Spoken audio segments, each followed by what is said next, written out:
富、名声、力、この世の全てを手に入れた男、海賊王ゴールド・ロジャー。彼の死に際に放った一言は人々を海へ駆り立てた。俺の財宝か、欲しけりゃくれてやる。探せ、この世の全てをそこに置いてきた。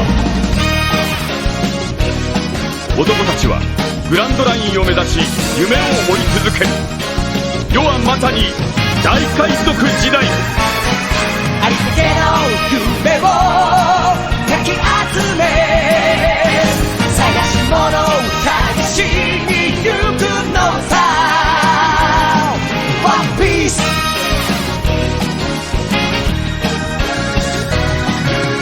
羅針盤なんて渋滞のもと、熱に浮かされ漢字を取るのさ。誇りかぶってた宝の地図も確かめたのなら伝説じゃない。個人的な嵐は誰かのバイオリズム乗っかって思い過ごせばいい。ありったけの夢をかき集め、探し物を探しに行くのさ。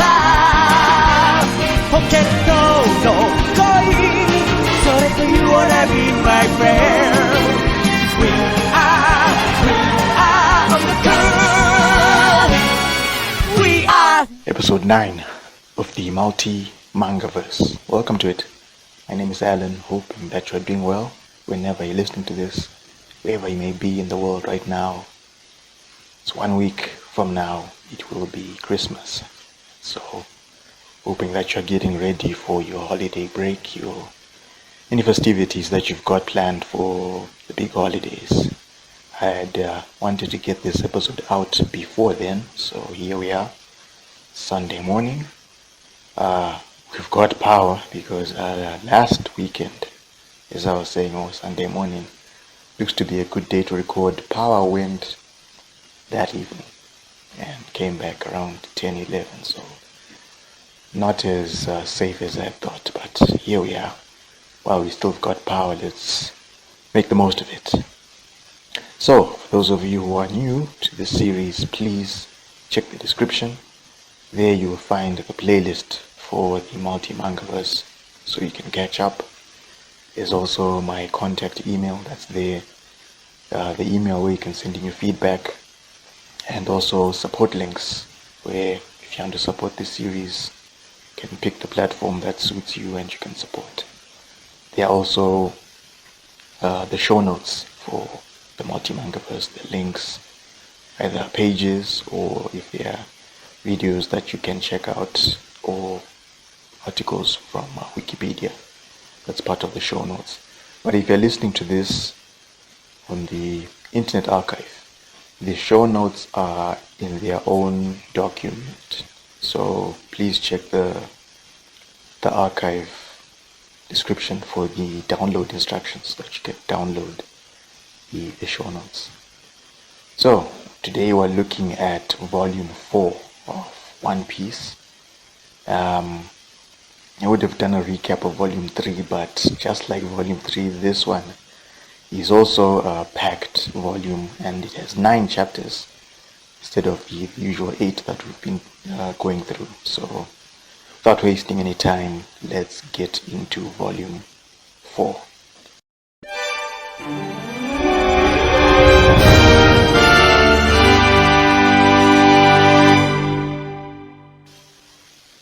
So volume 4 is titled The Black Cat Pirates, or Crescent Moon in the Japanese version. It was first released on the 4th of August 1998 by Shueisha in Japan, and then by Viz Media on the 14th of July 2004, the English version. It contains chapters 27 to 35 and continues the third story arc, which is Syrup Village, aka Captain Kuro, which began the previous volume, chapter 22. It was still in the first saga of One Piece, which is called East Blue. So let's get into chapter 27, True Lies, or the Japanese version, Plan. So the chapter begins in the mansion, where we see Kaya speaking to one of the servants, and this is where we get the name of the servant, who is a major character named Mary, as in Merry. That's Mary. It's this slim man with hair that resembles fleece, and he's got two curled horns that are sticking out of it. That's Mary. And he has just given Kaya a blue case, which is a special order that she had requested from an eyeglass shop in a neighboring town. It is a gift that Kaya is hoping to give to Kurado, not only as a way of thanking him for looking after her, but the next day it will be his third year working in the mansion. So this is Kaya's gift. Then we shift back to the village, where we see Usopp attempting to warn the villagers about the pirate invasion. Sorry if you can hear any noise in the background. There's some construction going on. There's a house being built a couple of houses down, so please excuse the noise in the background. So as I was saying, Usopp, back in the village, he's been trying to warn the villagers about the pirate invasion that's going to happen the next day. But again, like what happened in the previous chapter, no one will believe him. And you have this group of angry villagers who are charging towards Usopp. And so Usopp has to basically run for his life now. And then we head back to the coast, where Usopp and Luffy found Kuro and Django and found out what their big plan for the next day is. We see Nami, see Zoro, we see the Usopp pirates, and Luffy, he's awake now, and he has just told the boys about Kuro's big plan, where he wants to kill Kaya, and also the invasion on the village. As you'd expect, the boys, they're shocked, as they're taking in this information. And Tamanegi, he realizes that Django, he's been working with Kuro all along. But for Nami, she thinks that it's actually a good thing that the boys have figured out the truth now, because it would be a good idea for them to run away with the other villagers, run to safety while they still have the time. So the boys, they leave, and this is when Luffy realizes that he might as well run to the butchery to get some meat before everyone leaves the village. So yeah, that's his top priority there, making sure he gets some meat before the butchery closes. We catch up with Usopp. He has gone back to the mansion. He goes over to Kaya's window. Kaya's happy to see that he's returned. And then Usopp starts telling her that her life is in danger. And goes on to tell Kaya about Kurado being a pirate and what he has planned for Kaya and the village. And Kaya's hearing all this, and she doesn't understand what Usopp is trying to tell her. And then she tells Usopp to stop, because she can't believe what he's saying.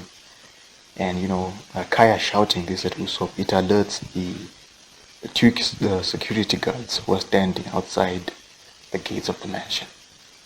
And then Kaya continues and says she's aware that what Kurado had said about Usopp's father before, that was going too far.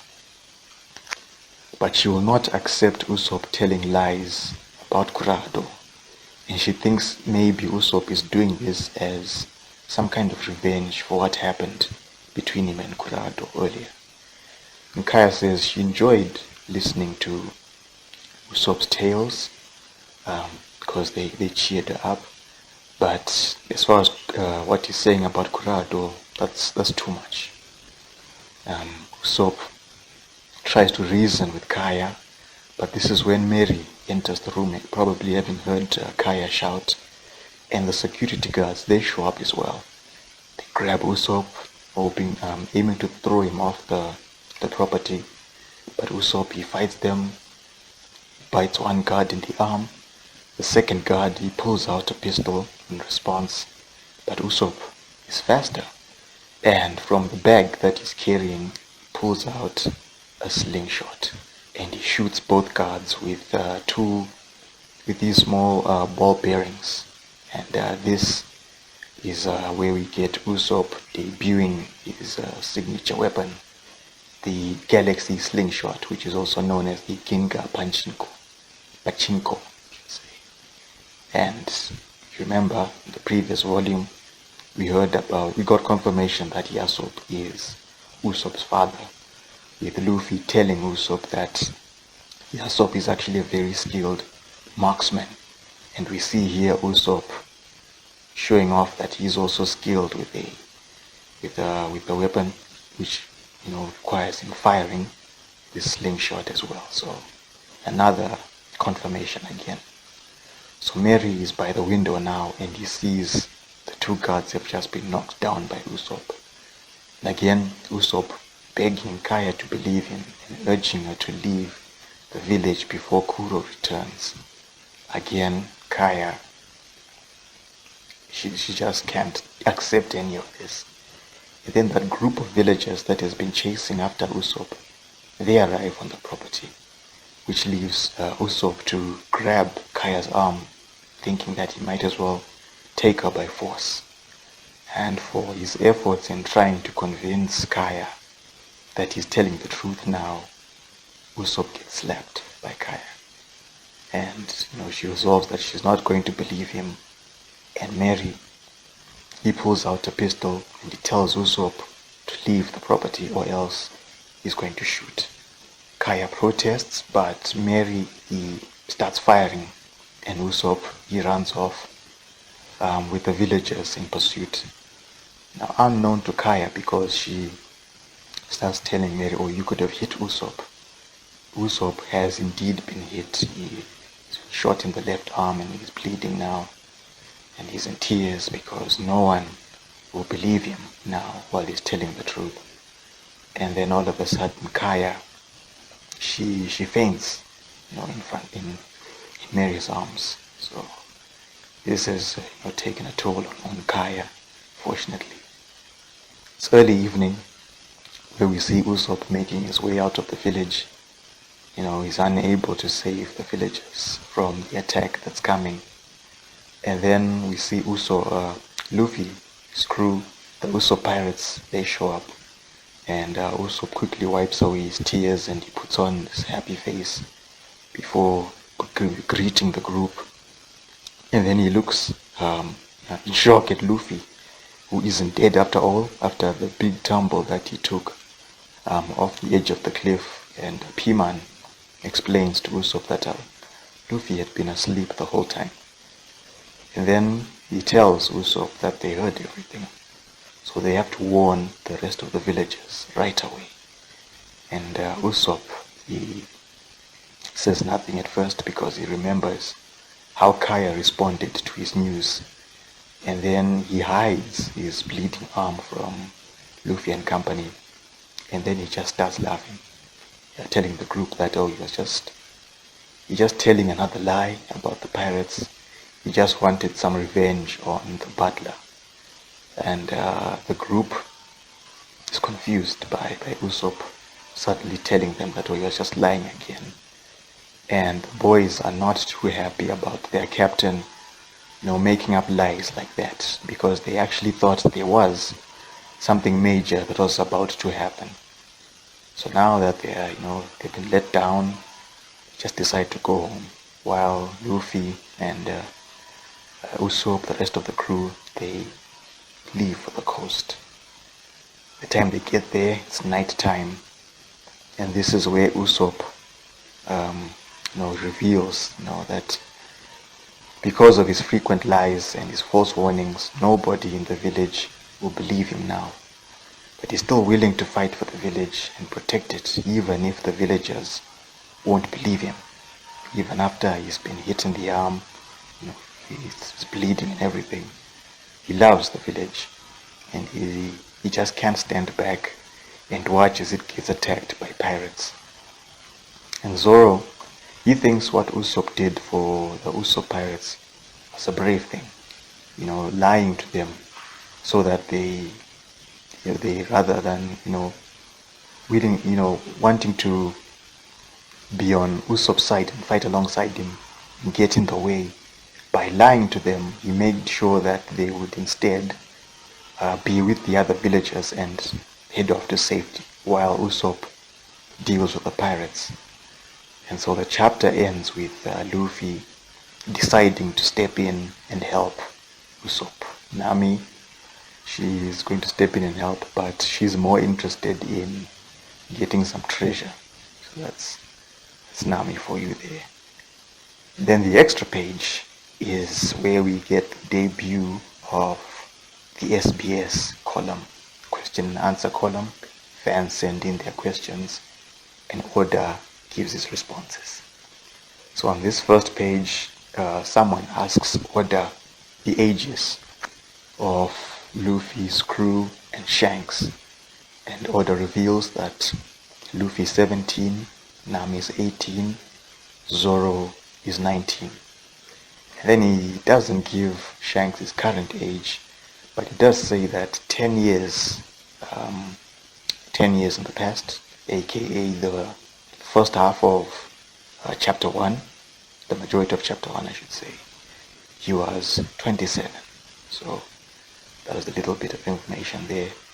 And then we get another question where Oda has asked about his villains, why they look so strange as far as design is concerned. And Oda answers and says, the reason they look so strange is because that adds to how mysterious these characters are. And for that, he thinks it makes them that much more cooler. And I think as an extension, it just goes to show how creative and imaginative Oda really is, considering all the characters that he's made. At this point, there are over 1,000 known characters in One Piece. 1,000 and counting, I should say, adding the new characters that have been added in the current story arc. Over 1,000 chapters. And many of them still memorable to fans to this day. And it's one of the reasons why I really admire Oda as a creator. And for me, the three creators who, as far as being imaginative are concerned, there's Oda, there's Hirohiko Araki, the creator of JoJo's Bizarre Adventure, and the Stephen King.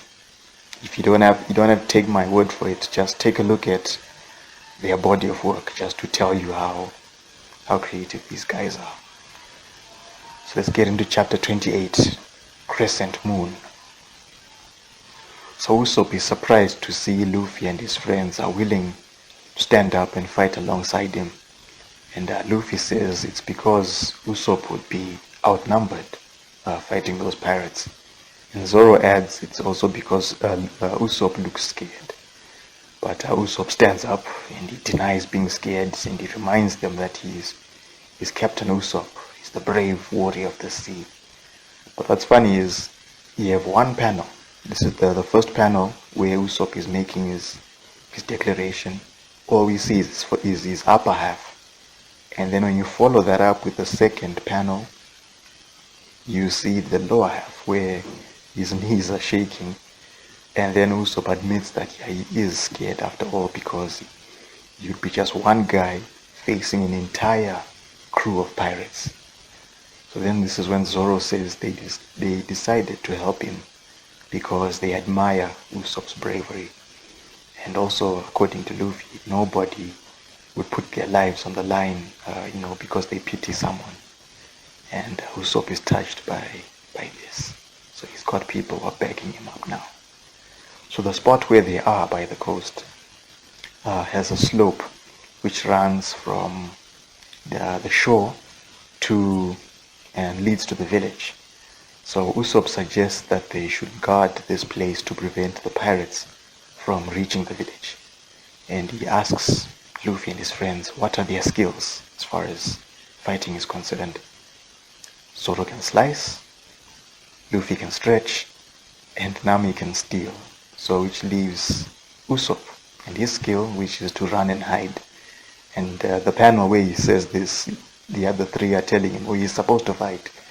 So I just thought that was pretty funny, because the expression on the three behind Usopp is just as funny as the expression that Usopp has on his face, realizing that, oh yeah, he's pretty much useless now. So we head back to the mansion. Kurado has arrived. He's returned, I should say, and he's told by Mary that Kaya has already gone to bed, given the eventful day that she's had. And for this, Kurado, he blames Usopp for what happened to Kaya. But Mary, he says he doesn't believe what Usopp told him about Kurado being a pirate. And Kurado, he agrees by saying only a fool would believe what Usopp says. Then he finds the case which contains the special pair of glasses that Kaya has got for him. And Mary reveals that Kaya got this for Kurado because his glasses tend to slip. So he's got this new pair of glasses as a gift. And they're also an anniversary gift for tomorrow. Kurado is well aware of the next day's significance, and we see him standing by a window. He's looking out at the crescent moon. But as far as he's concerned, tomorrow is special for other reasons. And he drops the case onto the floor as he tells Mary that seeing this crescent moon, nights like this, they have an effect on him, and it puts him in a different mood. And the next thing, Kurado crashes that special pair of glasses with one foot. And Mary is watching this. He's disbelief. He can't believe that Kurado would destroy this special present that Kaya got for him. And Kurado responds by saying he will certainly ask Kaya for a gift, but it won't be something as small as these glasses. Instead, he wants the entire estate, Kaya's fortune. And he says he's done pretending, because in a few hours his plan will kick into gear. He's waited long enough. And in the next panel, all we see are 4 blades that have been drawn. And Mary, he sees them, he's screaming for Kaya to run, but Kuro moves too fast. And the next thing we see is Mary lying face down on a bloody floor, right next to those glasses that Kuro is just crushed. So Mary has just found out the truth, but unfortunately he's just been taken down before he can do anything about it. So we shift back from there to the pirate ship, the ship which is just off the coast. One of the crew members knocks on the captain's cabin door, let him know that it's morning and he should wake up now. We see Django moonwalking his way out of the cabin, telling the crew that it isn't morning yet because the moon is still out. And then he stops, and all of a sudden he says good morning to the crew before telling them to set sail. So the pirates are coming now. Django, again, is reintroduced this time as the acting captain of this band of pirates who are known as the Kuroneko Kaizokudan, I should say. Kuroneko Kaizokudan, or the Black Cat Pirates. So there we are, Kuro's crew, the Black Cat Pirates. Then we are back at the coast. Luffy's crew and Usopp, they've laid a trap for the pirates, which is in the form of oil that they've poured across the middle of the slope, with Usopp being confident that thanks to that oil, the pirates won't be able to hike up the slope since it's very slippery now. And this band of four, they're by the coast and they wait for the pirates. The sun rises just as they're standing ready.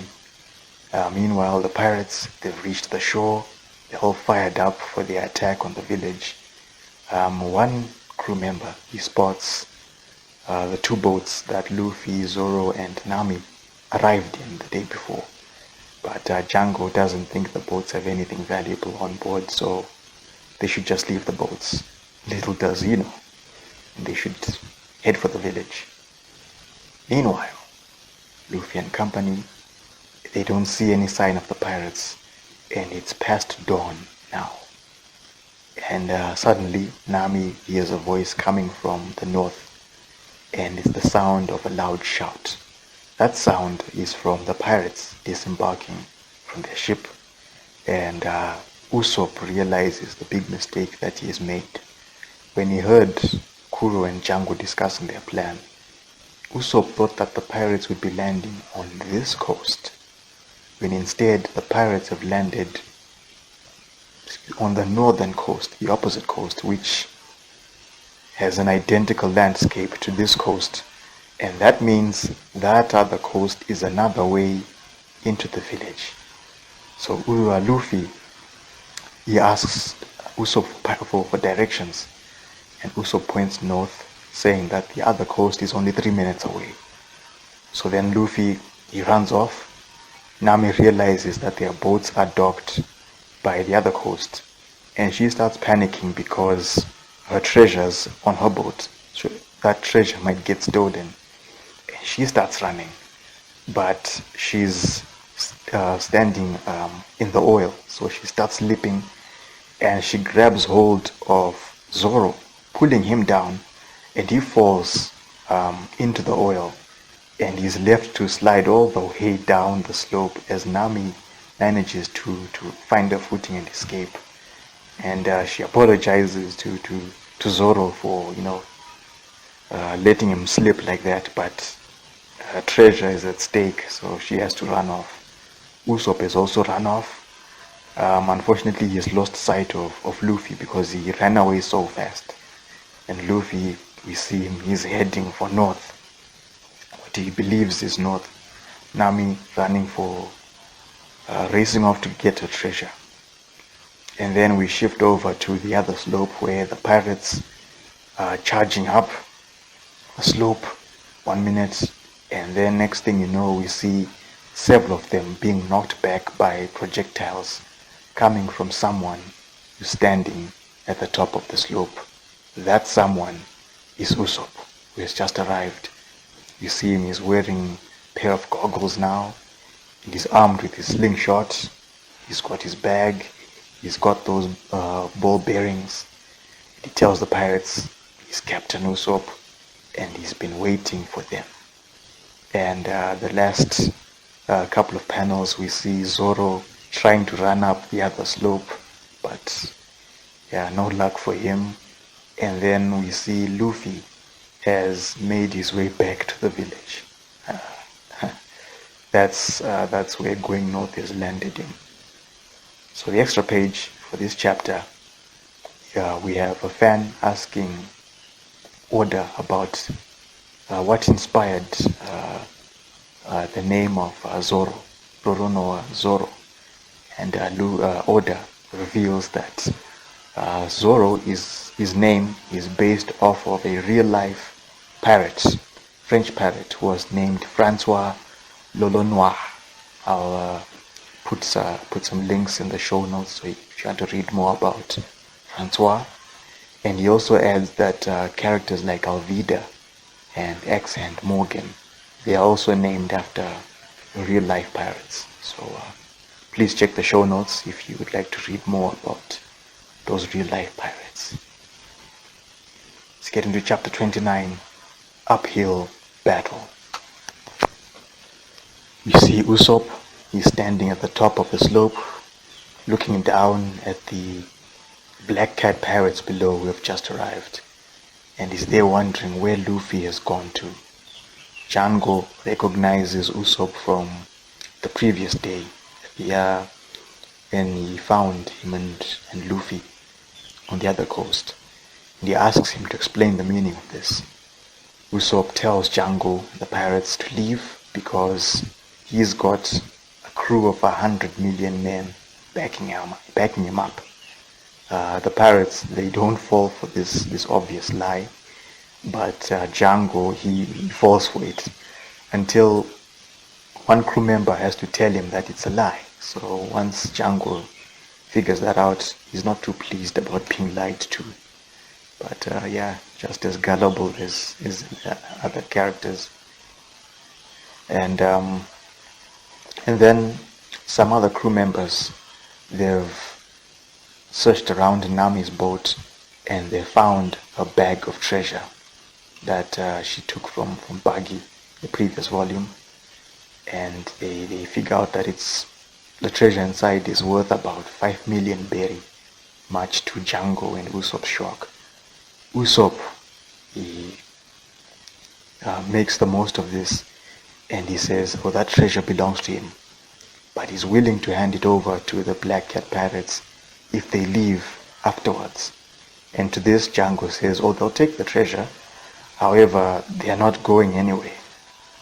So then he takes out his pendulum and he tries to hypnotize Usopp, who still thinks the pendulum is some kind of weapon. And just before Django can complete the hypnosis phrase, Nami shows up, and she smacks Usopp in the back of the head with a fighting staff, which in comic fashion it breaks Usopp's eye contact with the pendulum. And she's there telling him why is he willingly giving away her treasure. And then she tells the pirates that treasure belongs to her, so they should just leave it alone. And then she informs Usopp not to look at the pendulum because Django is a hypnotist. Then she looks around and she notices that Luffy is not there. And Nami figures out that Luffy has probably got himself lost at the worst possible time. And so while she's talking to Usopp, Django, he realizes that they're not paying attention to the pirates. So he orders his men to continue charging up the slope.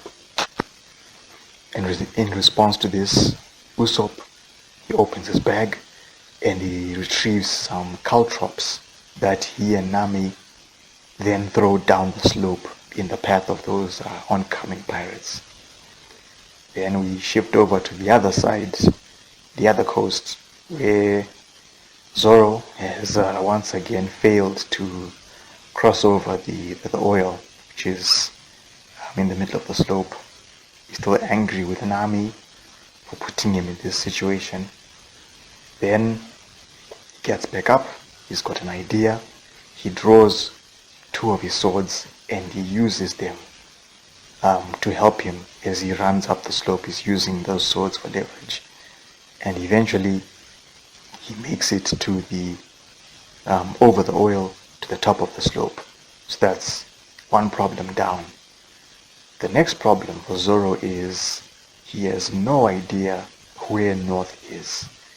And for those of you who are new to One Piece, you should know right now that directions and Zoro do not go hand in hand. He has zero sense of direction. And as you'll see while we're making our way through One Piece, he tends to get lost quite a lot. And we actually got a little reference to this way back in Volume 1, the last chapter, where he says to Luffy he's surprised that he's made it this far without navigation. And Luffy says, well, he doesn't need navigation. Wandering around has actually worked out for him so far. And he thinks that Zoro, he enjoys wandering around as well. Only for Zoro to say, no, he left home because there was a pirate that he was searching for.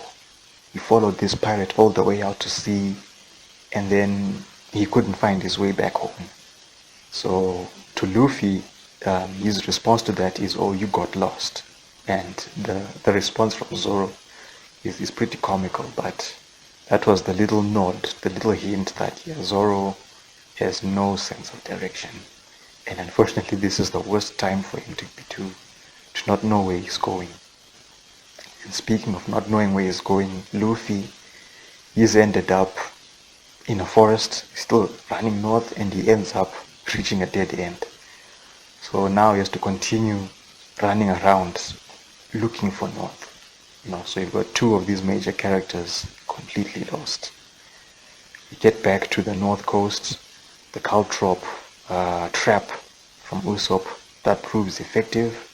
A number of pirates, they've stopped advancing up the slope because they've been caught by these Caltrops. And then Usopp fires his slingshot at one of those pirates, knocking him back with a ball bearing. And this is where we get to see Usopp debut one of his signature moves, Hisatsu Namariboshi, which is special attack, lead star. And Nami is impressed by this. But then she turns around and she notices that there are Caltrops which are all over the ground behind them. And then Usopp has to remind her, those are the Caltrops that Nami threw. They're not his, so it's all Nami's fault for that. And while they're talking, another pirate runs up behind Usopp and just clobbers him in the back of the head with this makeshift hammer. It's a wooden pole with a big stone, fixed to the end. Just clobbers him at the back of the head. And this allows the other pirates to continue moving up the slope.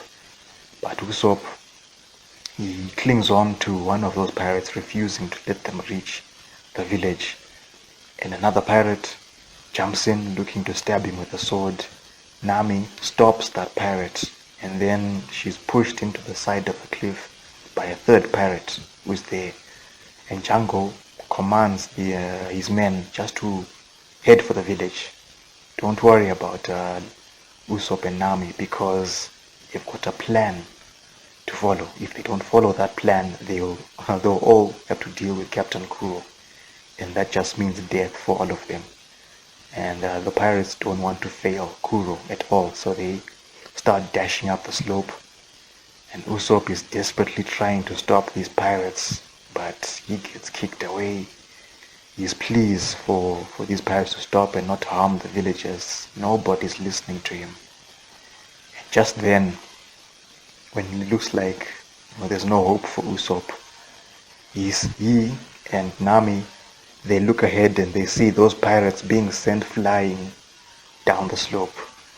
And right at the top, just in time, Luffy and Zoro, they have just arrived.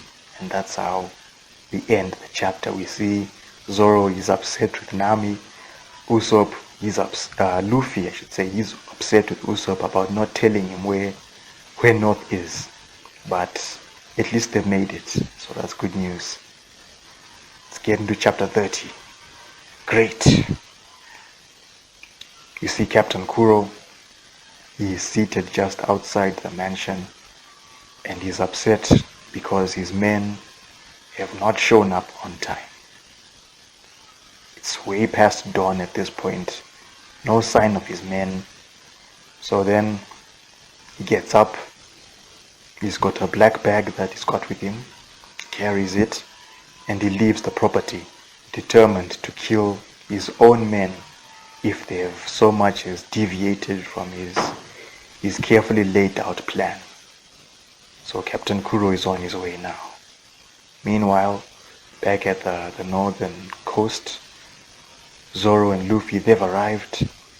Usopp, having just seen those pirates being sent flying down the slope, he's amazed at how strong Luffy and Zoro are. And Nami, of all the questions that she could ask, she asks them why they're so late, even though she's one of the reasons why Zoro got stuck in the first place. And then Luffy again is upset with Usopp for not telling him, giving him proper directions. And Usopp has to tell him, you ran away so fast that you didn't get a chance to tell Luffy which way to go. As for Django, he's watching this and he can't believe that his men have been taken down by Zoro and Luffy. But they don't have time to waste. They have to get stronger. Meanwhile, Luffy is surprised to see the pirates getting back on their feet after being sent flying like they did. And they get up just in time for Django to hypnotize them, telling them that with this hypnosis they will be stronger than they were before. Nami doesn't think Django's hypnosis will work, but once Django completes his signature phrase and making sure to avoid hypnotizing himself this time by covering his eyes with his hat, those pirates, they have suddenly hype up now because they've got new strength, much to Nami's surprise. And to demonstrate this new strength, one of those pirates smashes his fist into the side of a cliff and sends a great chunk of that cliff crashing down. Even Zoro is shocked to see this. And then Django sends his men forward to kill the young pirates. So then Zoro tells Usopp and Nami to hurry up the slope to safety, get out of the way, while he and Luffy deal with the pirates. But when Zoro turns to Luffy, he sees that Luffy has been hypnotized as well. Again, the second time Luffy has been hypnotized. Usopp and Nami, Django as well, they've also noticed that Luffy has been hypnotized. And then we see Luffy dashing forward to confront that group of pirates that are coming. And with a flurry of rapid punches, Luffy starts attacking this group of pirates. For those of you who are long-time One Piece fans, you know exactly what this move is. For those of you who are new to One Piece, this is Luffy's debut of arguably one of his best attacks, and very popular actually, Gomu Gomu no Gatling, or Gum Gum Gatling gun. Great name, looks amazing as well. If you're watching the video version, you should be seeing the page now. Again, I'll put a link to it in the show notes. But yes, this, one of Luffy's best moves.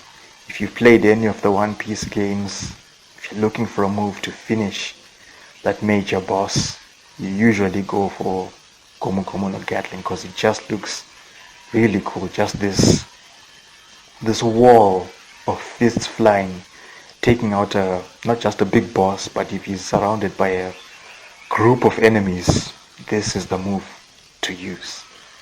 And I don't know if Oda has read JoJo's Bizarre Adventure, because if you've read or you've watched JoJo's Bizarre Adventure, you should be well aware that when it's time to finish off a major boss, one of the JoJos will start delivering this flurry of rapid punches, and you have the dialogue box in that same panel, with ora ora ora ora ora ora.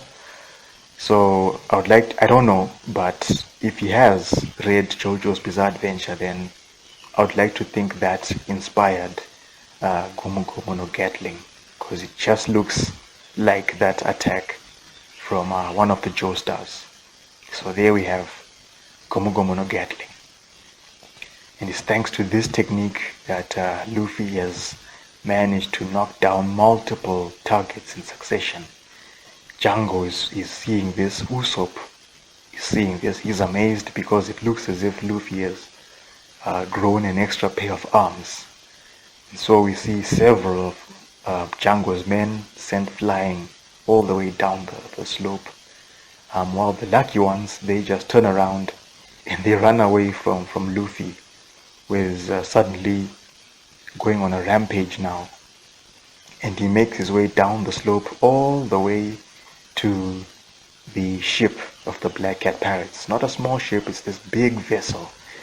He heads over there, he grabs hold of the bow of the ship. This long bow, which is topped with the figurehead, which looks like a black cat the head of a black cat. And if you see the page where Luffy grabs hold of the bow, the figurehead has the sweat drop, as if it realizes that, yeah, this is not looking good. And then Luffy rips away this bow, just rips it off, and the pirates, they are now running for their life because Luffy, he suddenly turns in their direction carrying this giant bow and looking to hit them with it. So Django has to step in and he hypnotizes Luffy to send him to sleep. And so Luffy, he collapses to the ground with that bow of the ship landing on top of him. And in the process, a number of pirates, they are knocked down by this. And for Django, as you'd expect, this is not good because Captain Kuro's plan has been spoiled. And he wouldn't be too thrilled upon seeing this. And Usopp, as if enough excitement hasn't been. After seeing Luffy's major attack, he points out that Luffy is squashed under the bow, but Zoro assures him that Luffy will be fine. Being underneath that giant bow is not going to kill him. And then suddenly a voice shouts from on board the ship, calling for someone named Buchi to come and look at the damage that has been done to the ship. And then we hear Buchi's voice responding in disbelief when they see the damage done to the ship, and they're asking what has happened. And then on the ground, a few of the pirates, they recognize those voices. They belong to the gods of the ship, a pair known as the Nyaban brothers or the Miaoban brothers. Django now, his mood has been improved because he's pleased that those two, the Nyaban brothers, they're still there. He can rely on them now. And we shift over to the last bit of the chapter where we see Captain Kuro making his way out of the village as Tamanegi is watching and he's wondering where Kuro is going this early in the morning. So we move over to the extra page for this chapter where Oda is asked why Luffy doesn't kill his opponents, and he gives examples of X-Hand Morgan, El Nepo, Moji, opponents that Luffy has faced before and he defeated them, didn't kill them. And this is where Oda basically explains that Luffy doesn't kill because a number of characters in One Piece, they have strong beliefs and they are willing to risk their lives to defend those beliefs. And so when Luffy fights these people and defeats them, it's as if he has destroyed those beliefs. And having those beliefs destroyed is as bad as being killed. So that's Oda's justification, and I guess that's fine because Luffy doesn't come off as someone who would kill his opponents anyway. So that's the reason that we get for Luffy not killing his opponents. Let's go for chapter 31, Truth. Kaya is having a nightmare where Usopp has got this crew of pirates and they are just about to kill Kaya, and she wakes up from this nightmare. She still doesn't understand why Usopp would say those things that he did about Kurado being a pirate and that Kurado has got this plan to kill Kaya. So then after that she gets out of bed, she leaves her room, she heads to another room to check if Kurado is there. When she opens the door, she finds that Mary is on the ground, is on the floor, lying in some blood. She hurries over to check on him. Fortunately, Mary is still alive, but he's in bad shape. And then he has to reveal to Kaya that Kurado is the one who tried to kill him, and he's indeed a pirate.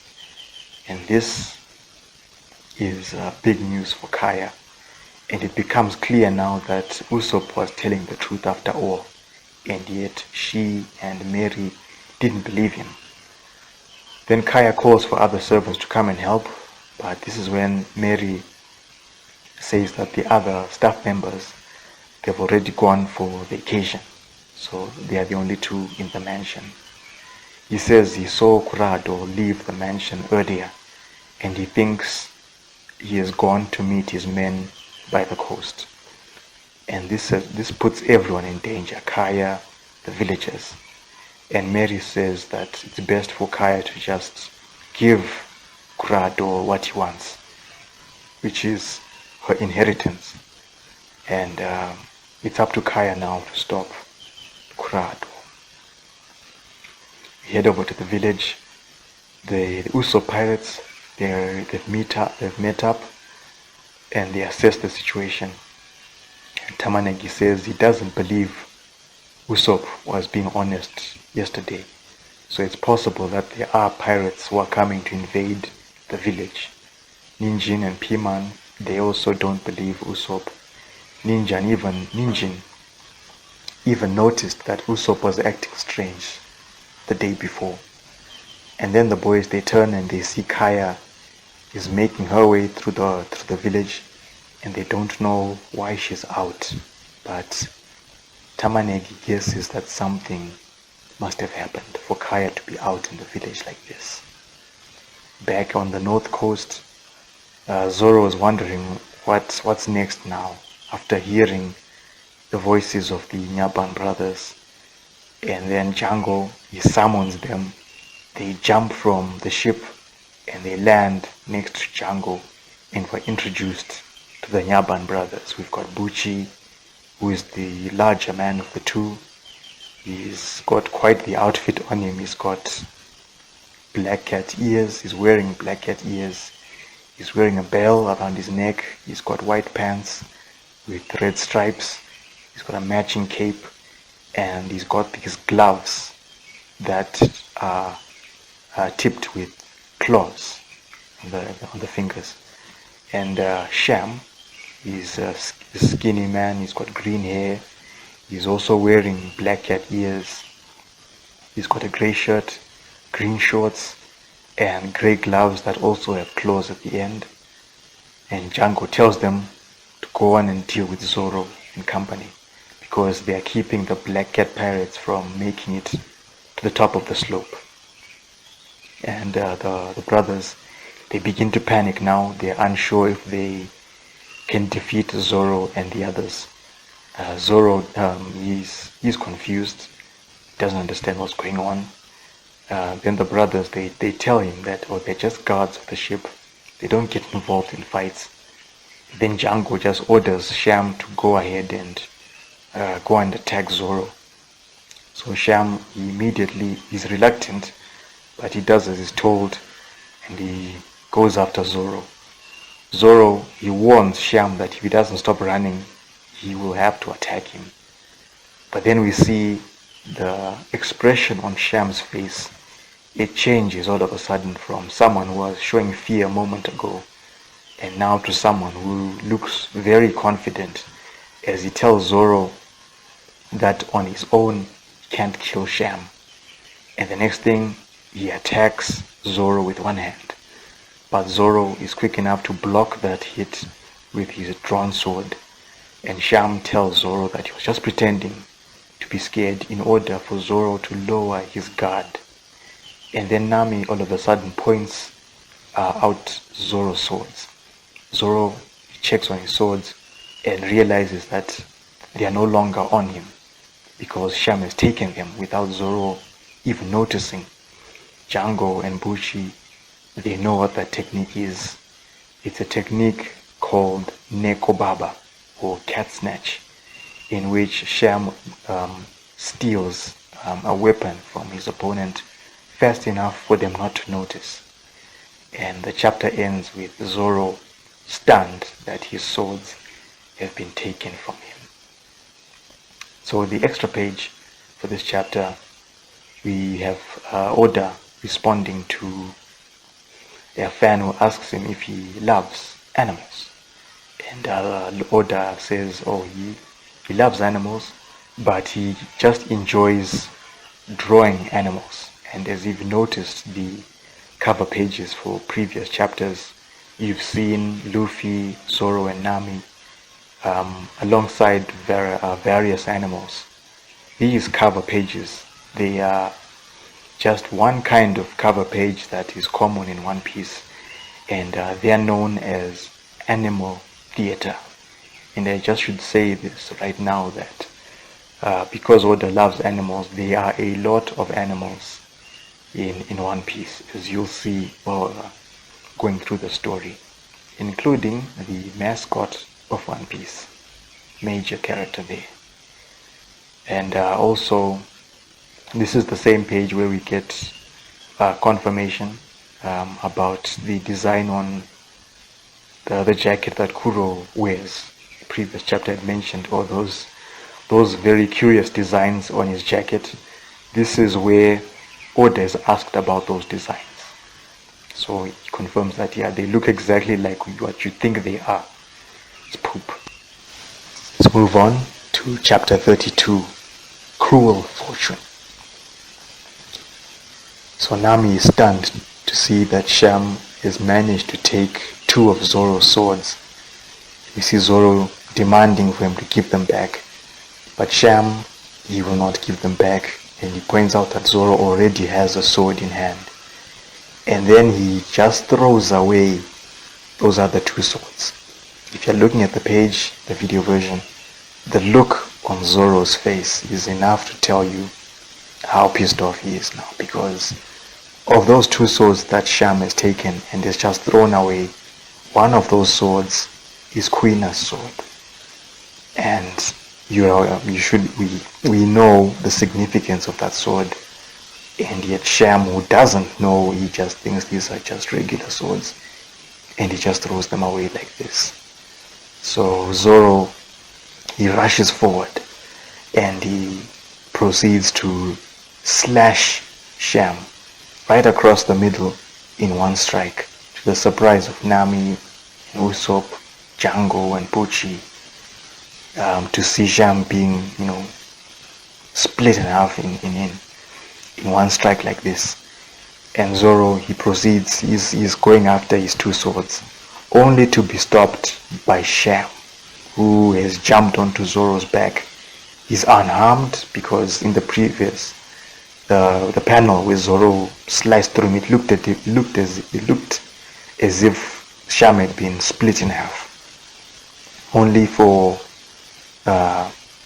Sham to still be alive. And it turns out that the shirt that he's wearing is actually a big shirt, and Zoro only managed to slice through that shirt. He didn't reach Sham because he's so skinny. And now Sham is holding Zoro down, and this allows Pucci, he comes running, he jumps into the air to deliver his own move, a technique that he calls cat technique, Kyatoza Fundiata, or the cat stomp. And he comes landing with this giant stomp, which is powerful enough to leave a crack in the ground. But Zoro was quick enough to roll out of the way, and in that process he's shaken off Sham, and Zoro realizes that if he had been caught under that stomp from Pucci, he would have had his bones shattered. That's how powerful this stomp is. But the problem is he has not retrieved his other 2 swords, and he's left to deal with the Nyaban brothers with only 1 sword. And Zoro admits that he is not very good at using the 1 sword style, so he's at a disadvantage now. The brothers, they rush forward to attack Zoro together with this series of rapid slashes, which they call Neko Yanagi Daikoshin, which is the great march of the Pussy Willows. Pussy Willow is a kind of willow tree. Zoro manages to hold off these attacks as Nami is watching, and she doesn't think that he can face the brothers on his own. So then Usopp decides to help, and he fires one lead ball bearing, aiming for Buchi. But Zoro sees this coming, and he jumps in the way to take the hit. But that leaves him open, and the brothers, they proceed to slash him across the chest. Nami, she's confused. She thinks Usopp hit Zoro, only for Usopp to say that no, Zoro deliberately jumped in the way. And then Zoro, he just shouts at Usopp for firing. And this is when Nami realizes that maybe Zoro is trying to protect her and Usopp by keeping the Nyaban brothers focused on him. Because if Usopp's attack had hit Buchi, he and Sham might have stopped focusing on Zoro, and they would have turned to target Usopp and Nami. So then she sees now that Zoro, he needs his swords. Without them, he cannot win this fight. So Nami gets up, she runs down the slope, aiming for the swords so that she can pass them to Zoro. But Django sees Nami coming, and he stops her with his pendulum, which turns out to be a chakra. And he cuts Nami across the shoulder, and she just drops down on the ground. And then Django freezes where he's standing, because he's looking at someone who has appeared at the top of the slope. The Nyaban brothers, they also see that person. Usopp turns around and he sees as well. It's Captain Kuro. He has arrived. And he says to the pirates, it's long past dawn. He's been wondering why his plan hasn't been carried out. So he wants to know what the hell is going on. That look on his face in the final page of this chapter, that is priceless. But Captain Kuro has made it onto the scene now.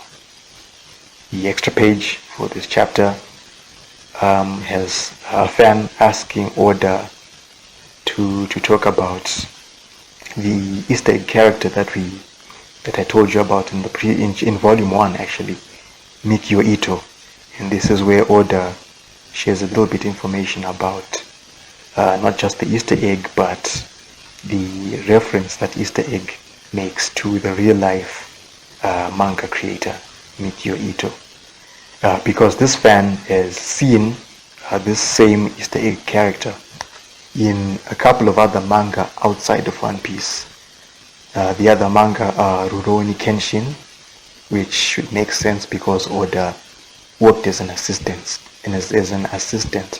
for the creator of Kenshin, Nobuhiro Watsuki.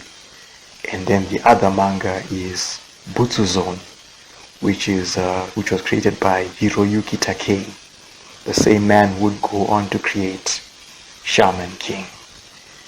And it's just interesting for me to notice this. But there was a point in time where in Jump you had One Piece, Hunter x Hunter, Shaman King,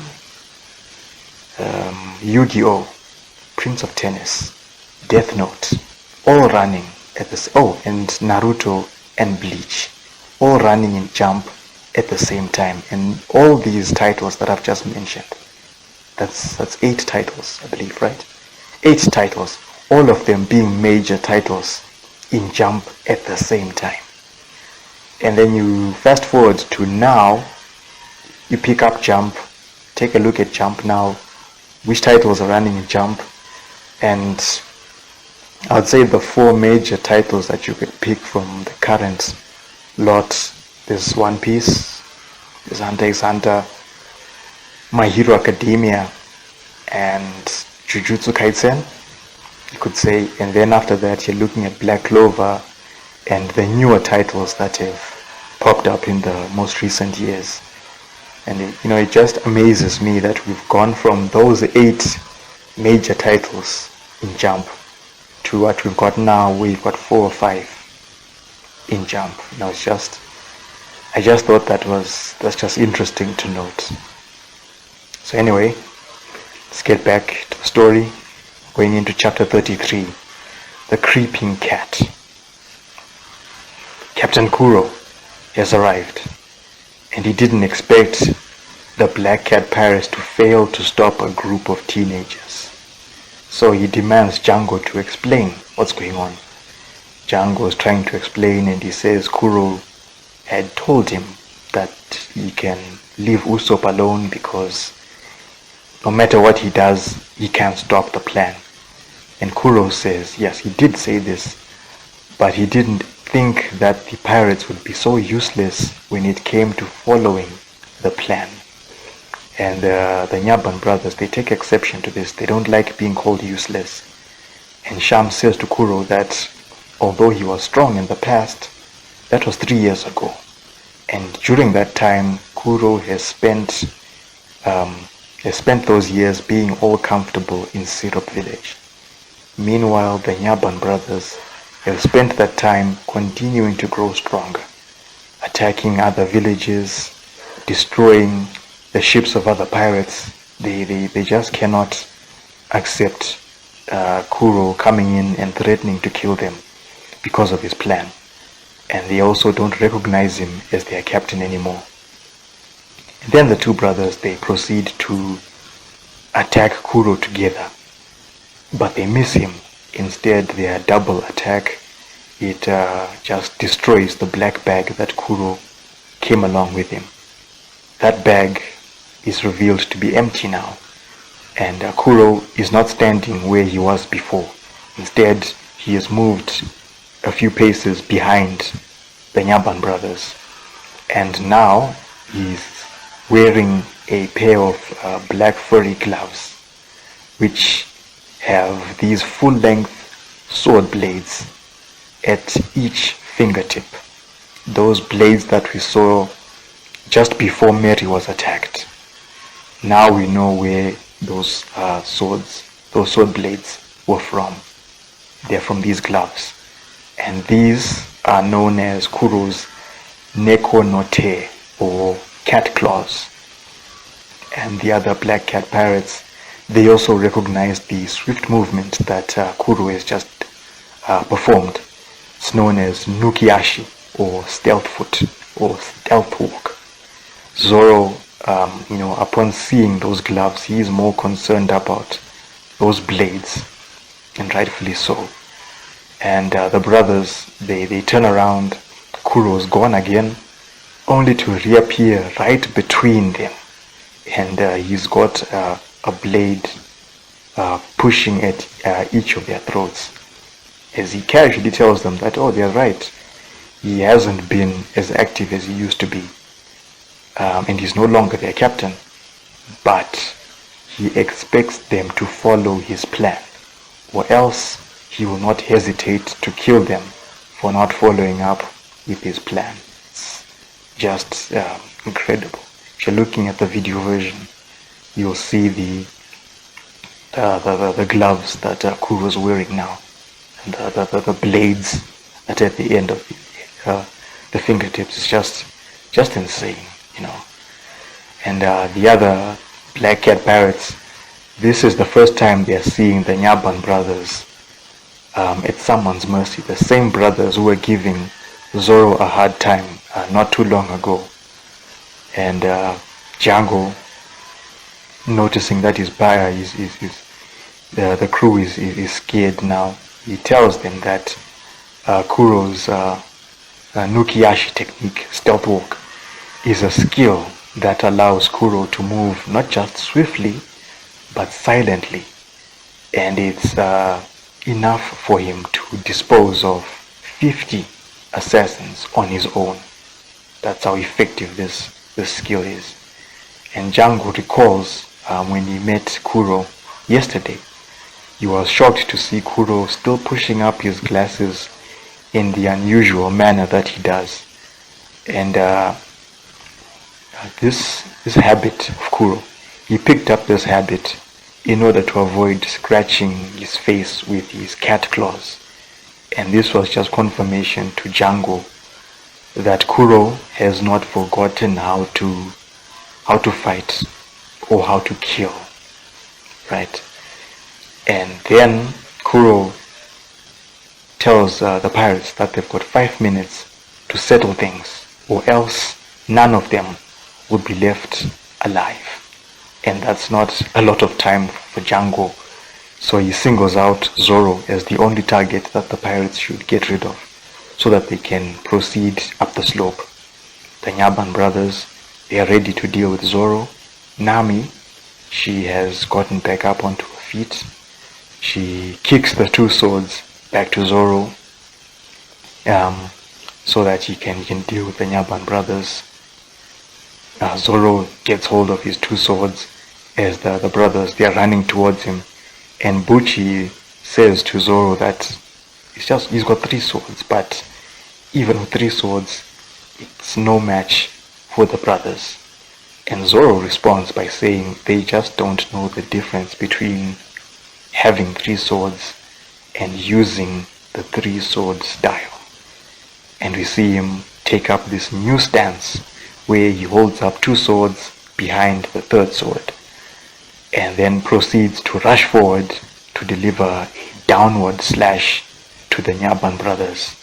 This is Zoro debuting a new move, Santoryu Toragari, or 3 sword style tiger hunt, or tiger hunting, if you're looking for the literal translation of Toragari. No words from anyone after seeing this, because the Nyaban brothers, again, were giving Zoro a hard time before, have just been defeated in 1 move by Zoro.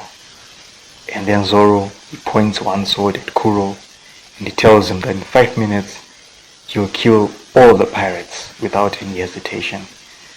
And Kuro's response to this is just telling Zoro to try it. I just liked this page. And then Buchi, much to Zoro's surprise, Buchi gets up after taking that attack from Zoro, and he begs Django to hypnotize him. Django hypnotizes Buchi, and basically Buchi's HP bar is just filled up again. He's got renewed strength, and Zoro, he's worried now because he has seen what Buchi is capable of when he's not hypnotized. But what happens now when Buchi has been hypnotized? And we see Nami, she runs just past Django, heading to where Luffy is still asleep. Django acts quickly, he throws his chakram after Nami, and Nami makes it to Luffy, jumping and stepping on his face to wake him up. And she turns back after hearing Zoro warning her to duck. And this last page, we see Nami turning back to see the chakram flying towards her. The extra page for this chapter has Oda answering a fan who asks about devil fruits, asking what kinds of devil fruits exist in One Piece and how many devil fruits are there. And Oda, of course, he doesn't reveal what kinds of devil fruits exist, but he does tease that there are over 100 devil fruits, and there's even a place which is crawling with devil fruit users. Gee, I wonder what that place could be. And if you think about all the filler episodes, the filler arcs, the movies, the games, all kinds of spin-offs that have come out for One Piece, having over 100 devil fruits doesn't sound too far-fetched. So that was some extra information from Oda there about devil fruits, and which is funny because in one of the most recent chapters there is a major character who also reveals something about devil fruits. So for those of you who are following One Piece to this day, you know what I'm talking about. Don't want to spoil anything. So let's get into chapter 34, A Humble Servant. So Luffy, he's awake now. He's angry because Nami has just stepped on his face, and you can't really blame Luffy for being angry because Nami is not barefoot. she's not wearing sandals like Luffy does. She's wearing those leather boots that are associated with pirates. And they're high-heeled leather boots. So Luffy gets back on his feet, and he's standing in front of Nami shouting at her. And just in time, Django's chakram comes flying, and it lodges itself into the back of Luffy's head. Django and Kuro, they recognize Luffy. They are surprised to see that Luffy is still alive after the last time they saw him, where he fell off the edge of a cliff straight down on his head. So they're surprised to see he's still alive. And so to stop the chakram from doing any more damage to him, Luffy takes this big step forward, and then he muscles the chakram from the back of his head, pulls it out, and he's there screaming that it hurts, right? But he's alive. That's the basic point. And even Django can't believe that he's still standing after being hit by his chakram.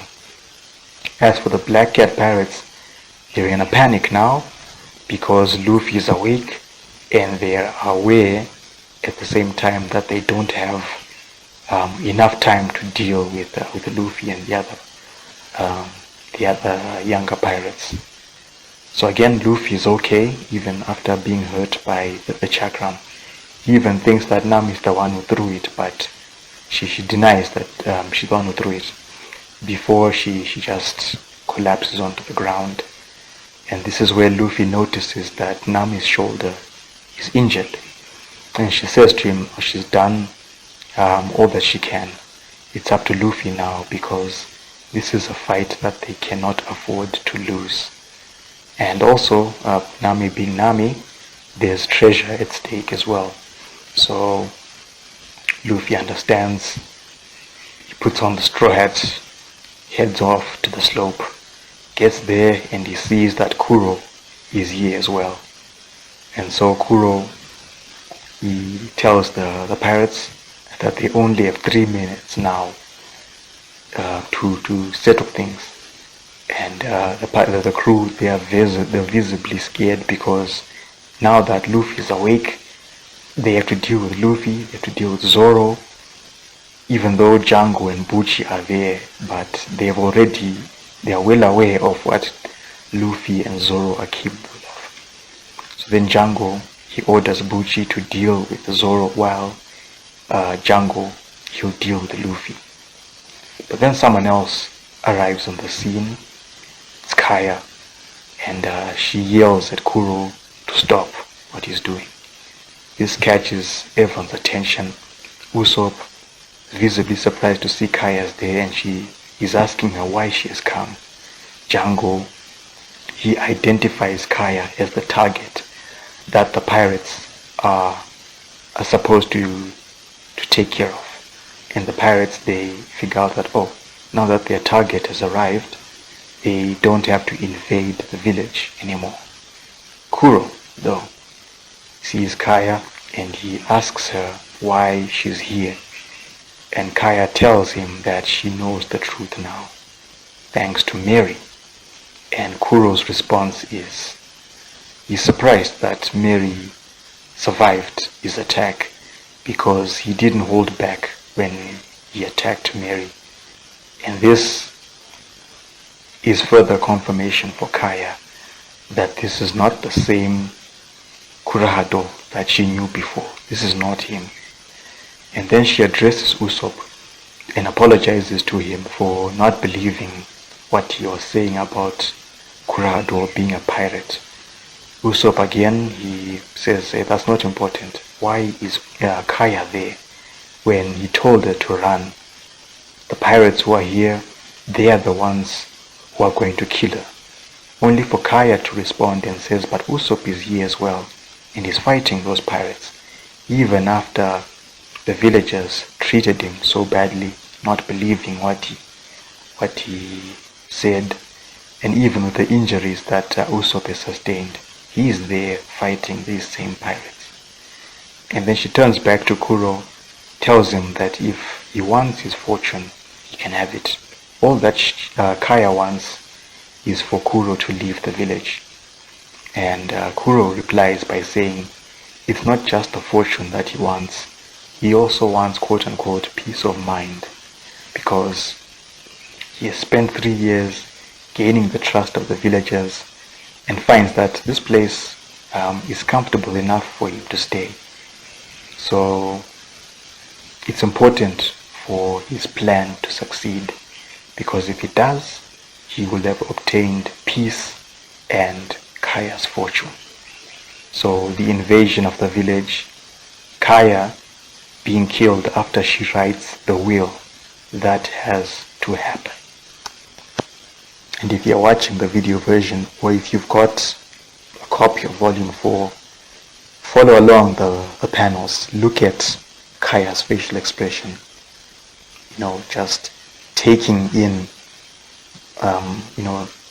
figuring out that, Kaya, Kuro is not Kurado, and then listening to what he's saying to her. Just the expression on her face. It's beyond words. So Usopp, again, he tells Kaya to run, not to bother reasoning with Kuro, but because, again, he's not the same butler that she's known all along. But Kaya's response is, she pulls out a pistol, aims it at Kuro, and demands that he leave the village. Kuro, he says, Kaya has grown up after all these years. And he recalls the times that they've spent together since her parents died. They've traveled together, gone shopping at the nearest town together. Kuro looked after Kaya when she was sick. They've gone through good times, they've gone through bad times together. Kuro endured all that for Kaya, just to get to this day when he can finally get rid of her. And again, following Kaya's expression, she's now in tears.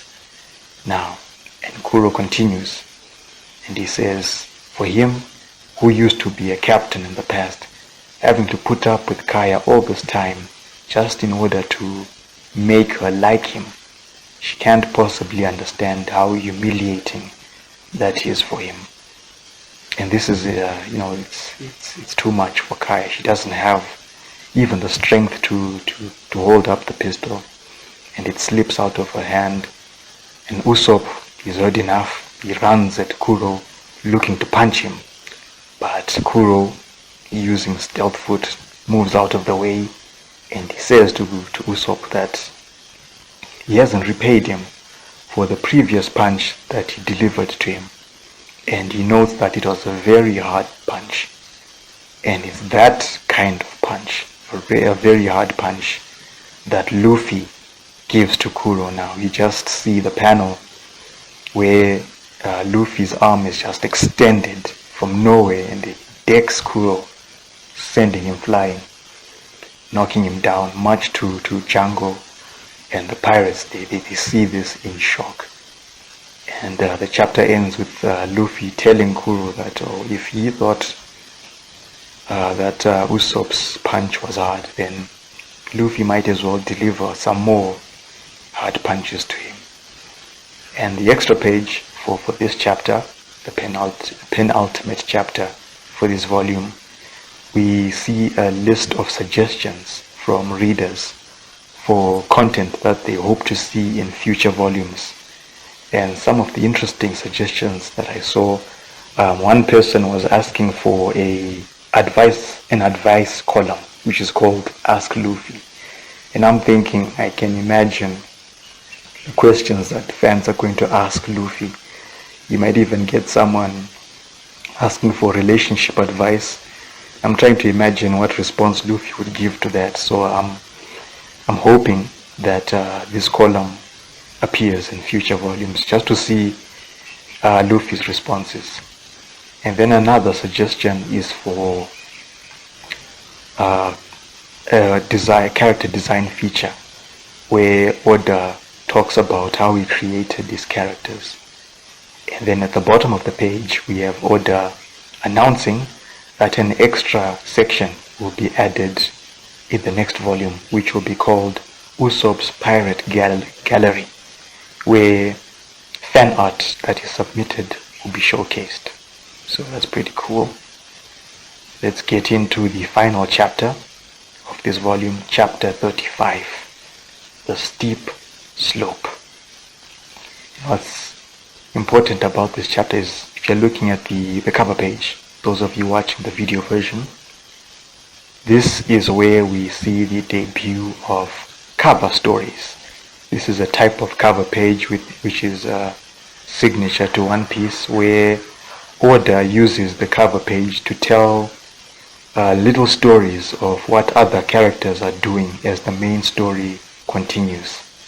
So this first cover story is titled Buggy's Crew Adventure Chronicles, and this particular page is volume 1. It's called Buggy's Crew After the Battle, where we see Buggy, who is still a head, two hands and 2 feet. He's on a makeshift raft, rowing away from these 4 carnivorous fish who are coming after him. So we've got 2 types of cover pages now. We've got animal theater and we've got cover stories. So let's get into the chapter. Luffy, he has just knocked down Kuro from all the way down the bottom of the slope. The Black Cat pirates, they are beyond stunned after what they've just seen. The look on Kuro's face as he's lying on the ground is absolutely, it's priceless, because the lenses of his glasses, they are cracked now, and we just see his eyes looking down at Luffy. And for the pirates, this is already a red flag, because it's a sign that Kuro is furious now.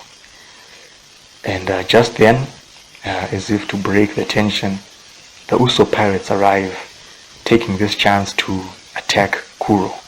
We have Ninjin, he's armed with a frying pan. P-Man, he's carrying a baseball bat. Tamanegi, he's armed with a spade. They attack Kuro, and then they address Captain Usopp, and they are upset at him for leaving to fight the pirates without them. And Usopp is yelling at them to run away, but the boys, they say they are here to fight as well, and they won't run, because running away would spoil the name of the Usopp pirates. And then suddenly Kuro stands up.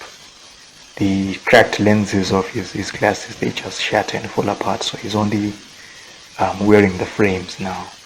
He walks past the boys, goes forward to kick Usopp down the slope, and then he addresses Luffy, and he says, after he acknowledges that he delivered a very odd attack, and he figures out that Luffy is a devil fruit user, something that Luffy confirms, much to the shock of the pirates, because they can't believe that devil fruits actually exist. He is someone who has eaten a devil fruit. Django as well is amazed, not just because of Luffy being a devil fruit user, but this explains Luffy's resilience, after being struck by the chakram, and also when he fell off the edge of the cliff head first. He's still standing here. So then Kuro has decided he'll face Luffy directly, and then he tells Django to handle Kaya, make sure she rights the wheel before killing her. And then he adds that Django can kill the Usopp pirates as well, simply because they irritated him. So then Zoro, he steps in, he's in Django's way. Django, he sends Buchi to deal with Zoro, and we see Buchi running forward, jumps in the air to deliver another cat stomp. This one, obviously more powerful than the first one, powerful enough not just to break through the ground, but the force is enough to bring down a portion of a cliff on the side of the slope. And then Buchi proceeds to push Zoro into the wall of the slope, but Zoro manages to stop him. He kicks him back just as Django is proceeding up the slope. Usopp is on the ground. He's too injured to get back on his feet, even though he really wants to take some action. So he calls to the Usopp pirates, who are there ready to fight for him, and he gives his orders to them. He says they should protect Kaya, get them away from there. The boys, they obey their captain's order, and they begin leading Kaya away from the scene. Django responds to this.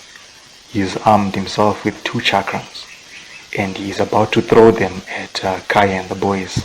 But Usopp fires his slingshot at Django to slow him down, and Kuro, he just tells Usopp and the others that Kaya and the boys, they will not outrun Django, because Kuro is well aware of Kaya's physical condition that could slow them down. But if Usopp and company, they wish to leave, they can do so. That is, if they can make it to the top of the slope alive. And just when it looks very terrible for Usopp, Luffy and Zoro, they tell him to leave this to them. And that's how you end this chapter, as we prepare for Luffy and Zoro facing off against Buchi and Captain Kuro. Nice way to end. What a jam-packed volume 4 that is. Very, very, very cool. So, again, I ask you, what did you think of volume 4? A lot happened in this chapter. We had Usopp trying to convince Kaya about who Kurado really is. We had Mary being identified, a very important character. The Black Cat Pirates being introduced. Django showcasing his fighting skills. The Nyaban brothers being introduced. Luffy debuting one of his best attacks, Kumugomu no Gatling. Zoro showcasing a new move, Toragari. And Kuro getting a chance to shine. We see him donning the cat claws, and we also saw him using one of a technique, stealth walk or stealth foot. And Kaya finally learning Kurado's true identity as well. So a lot happened in this volume. Also, we got to see Usopp showcasing his fighting skills, debuting his signature weapon, the Ginga Pachinko, the Galaxy Slingshot. So yeah, a lot happened in this chapter, and I think it's enough to hype us up for volume 5. Can you imagine what could be happening in that volume? So I hope you're looking forward to volume 5. So now, again, unfortunately no feedback, so guess we just have to close out this episode. But again, I will remind you that if you have any feedback, if you want to share any information that you might have, any stories that you might have concerning One Piece, you can send all that to MultiMangaverse at xmail.net. The email address will be in the description as always. The support links are also there if you want to support this series. So I'd hoped to get this episode out before the holidays, because I'm going to be away for the holidays, taking a break, and then we'll come back in January to continue the MultiMangaverse and all the other content that I put out. And so I guess I should let those of you know, those of you who follow the Tintin audio series, this would have come out in November, but with everything that happened in November, moving and everything, I just didn't have a chance to work on that. So I've pushed book 3 of Tintin to January. So as a reminder, book 3 of Tintin is Tintin in America. So if you'd like to start reading that book, start reading it now. And if you have any feedback, you can start sending in your feedback after you've read. If you don't have a physical copy of Tintin in America, I will put a link in the description of this episode to where you can read an online copy or borrow it, so from the Internet Archive, so you can read there. Yes, so this is the end of the MultiMangaverse for this year. Again, I should thank you for everyone who has been following this series. It is a new series, and I wasn't sure how people would react to it. Unfortunately, again, I have not received any feedback. I have not heard from anyone except my friend Marco, who has been kind enough to share his feedback with the series and to offer his support as well. So thanks to Marco. So I'm hoping that again, as the series continues, more and more people will send in their feedback and offer their support, because I have enjoyed doing this series, and I would like to think other people are enjoying this series as well. But it's because I'm not hearing from anyone, I don't really know what people think of the series. But it would be nice to hear from people, especially those who are already fans of One Piece. And I would like to find out, is there anything that you might have forgotten that this series has reminded you of? But also those of you who are new to One Piece, have you gotten enough reasons to give One Piece a try, to start picking up the manga and reading or watching the anime? My hope is you have, and this has become a new series for you to try. Out of all the other mangas that are there, you may want to give One Piece a try. Even the other manga series that we're looking at for now, Hunter x Hunter. Maybe you've become a fan of Hunter x Hunter now. So, speaking of Hunter x Hunter, what's the plan for the MultiMangaverse going forward? So now that we've covered the first 4 volumes of One Piece, we'll be alternating between Hunter X and One Piece. So the next episode will be volume 5 of Hunter x Hunter, and then the episode after that, episode 11, will be One Piece volume 5, and then we'll keep going like that until we catch up, and then we pick up another manga title. And I just thought this would be the best way of handling things, so that fans of Hunter x Hunter, fans of One Piece, you each get an episode. And if things go well, in a month there should be 2 episodes out, 2 for Hunter x Hunter, 2 for One Piece, all things being equal. So let's hope that next year things will be okay. So again, thank you for listening to this episode. I think I've rambled enough. I won't ramble anymore, and at least as far as closing out the episode, I am prepared this time. I wasn't prepared in the previous episode. So for this episode, we'll close out with a song which is titled Luffy's Fierce Attack, and very appropriate because we got Luffy debuting one of his most fiercest attacks, one of his most popular attacks, Gomu no Gatling. So nice song to end the episode with. So again, thank you for listening. Enjoy your holidays. All the best for the new year after the year that we've had.